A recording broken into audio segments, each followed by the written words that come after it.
Cricbuzz Unplugged. I'm Adam Collins and I've got England and Surrey wicketkeeper with me here, Ben Foakes. An amazing start to your international career in Sri Lanka. Just the 20th Englishman to make a ton on Test debut, 107 at Gaul. Have you had much of a chance to soak in what was 2018 for you?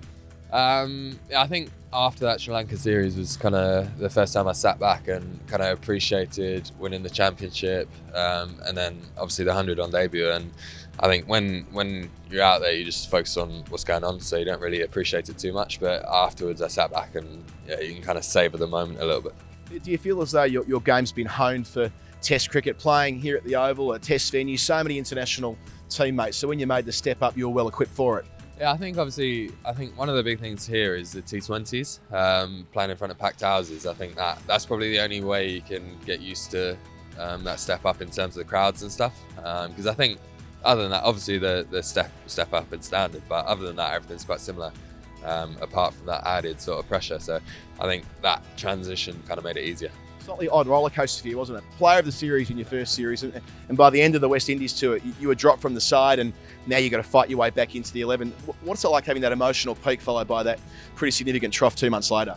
Yeah, obviously it wasn't the best thing. Obviously when you get off to a start like that, you kind of want to, whatever you're doing, you want to continue it. But I think the thing I found quite frustrating was just, obviously, I didn't get enough runs in the West Indies, but just the way I got out a couple of times without making excuses were just quite frustrating, like freak ways to get out.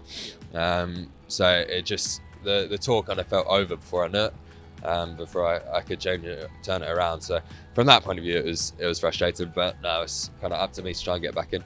Have they made it clear to you, the selectors and the coaches and so forth, what it is you need to do to play against Ireland in that first test and in the Ashes later in the summer? Is it about runs, or will your glove work alone be enough to get you back in the mixer? I'm not too sure, to be honest with you. I haven't spoke to Ed Smith. I think I'm going to have a chat with him next week and I guess find out where I'm at, what I got to do to get back in. But I guess with anything, if you perform, that's the only way you're going to get back in. So that's all I'm really looking to do. And of course, you'll be watching the England white ball team playing their World Cup campaign. In all your time following cricket and playing in the England setup and county system and so forth, have you ever seen a team so dynamic as this English mob as they line up for a World Cup? They're not bad, are they? I think we get to see it here with Jason Roy, kind of the skill he possesses, and some of the things he can do that most people can't. But I think that's the thing, their whole team is littered with that. So it's the most exciting team I've ever watched, and it kind of gets you ready and gets you up for watching cricket, which is a great thing. India will be, of course, a massive opponent come the World Cup. Have you had a chance to watch the IPL over the last couple of weeks? Is that the sort of tournament that you want to evolve your game and have a chance to play in one day as well? I'd love to, yeah. Probably not my strength at the moment to probably be asking for IPL deals, but anything like watching Sam Curran out there.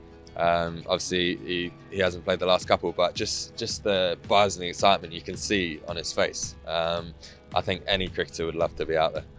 Alex Stewart says you're the best wicketkeeper in the world. How do you carry that tag, and is that how you see yourself? Do you feel confident in saying you're the best gloveman on the planet? No, I'm of the view that I just try and do my job. I try and get runs, I try and take my catches, I try and work as hard as I can. But there's some amazing keeper batters out there, there's some amazing keepers out there. So I don't look at am I the best, I just try and be as consistent as I can.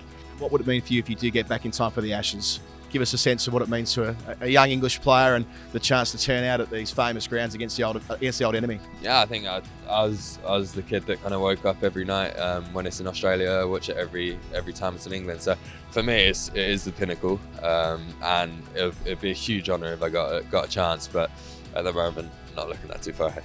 Yeah, thanks for joining Cricbuzz, and good luck for 2019. Thank you very much.